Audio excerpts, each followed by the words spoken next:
Mr. Chairman, I just have one moment to make a comment. Professor Schor, I have known you over the years, but I have to take sharp disagreement with your position about our support of Israel. I believe it is essential that the United States, for our security, continue to support Israel. I believe that if we back away from Israel or Jordan, for instance, using those countries, Morocco, as examples, that al-Qaeda will find some other excuse. I mean, we can find any number of reasons.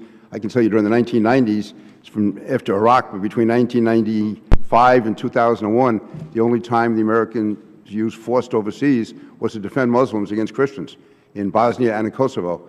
And yet the response by al-Qaeda to that was to attack us on September 11th. So I think we make a mistake if we think we can somehow appease al-Qaeda by taking away whatever they're— Not at all a matter of appeasement, Mr. King, at all.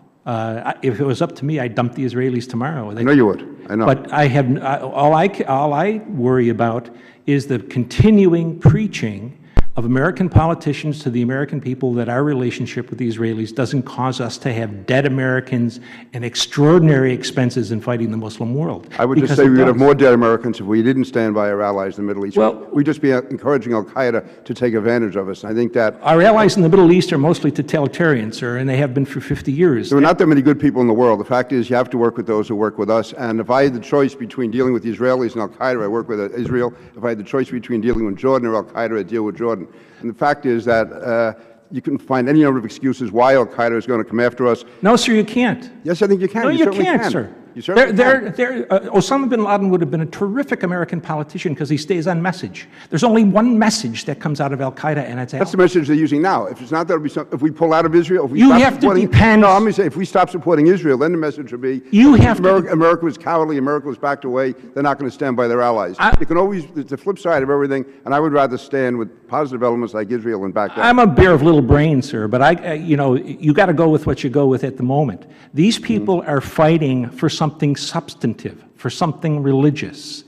And they're not fighting us for— what reason do you suppose they're going to come up with? Because we have Hollywood? I would like to fight Hollywood.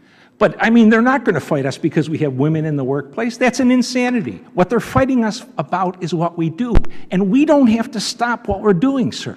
But we have to realize the cost. And I think it'd be more of a cost if we stop what we're doing, and that's my point. Well, that's fine. Tell the American people that. There's also a cost of what you're asking for, and I think that cost will be a lot greater.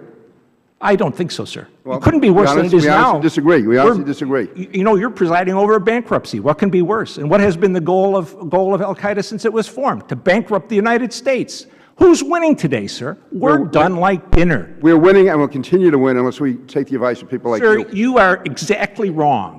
We are losing. Two U.S. field armies were defeated by men in the field with weapons from the Korean War. The fact is we have not been successfully attacked since September 11th. The fact is, sir, we had 2 military defeats overseas. The fact is we have not been successfully attacked. We have not been successfully attacked since September 11th. Sir, that's a goofy argument. That is a goofy argument, sir. I hate to gavel down the— Well, I see you're an expert on goofiness, so I yield back. I appreciate the gentleman's spirited debate, and that added a very great, lively discussion, I think. And you can tell his favorite team is the Fighting Irish. The Fighting Israelis, sir.